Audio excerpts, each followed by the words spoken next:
সুখ দুঃখ কবি গুরু রবীন্দ্রনাথ ঠাকুর। বসেছে আজ রথের তলায় স্নান যাত্রার মেলা, সকাল থেকে বাদল হলো ফুরিয়ে এলো বেলা।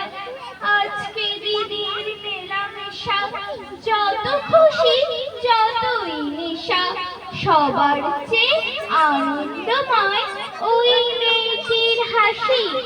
1 পয়সায় কিনেছে ও তাল পাতার এক বাঁশি, বাজে বাঁশি পাতার বাঁশি আনন্দ স্বরে। হাজার লোকের হর্ষধ্বনি সবার উপরে, ঠাকুর বাড়ির ঠেলাঠেলি লোকের নাহি শেষ। অবিশ্রান্ত বৃষ্টি ধারায় ভেসে যায় রে দেশ।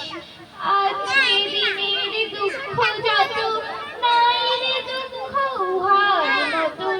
ওই যে ছেলে কাতর চোখে দোকান পানে চাহি, একটি রাঙা লাঠি কিনবে 1টি পয়সা নাহি। যে আছে নিমেষ হারা নয়ন অরুণ, হাজার লোকের মেলা তীরে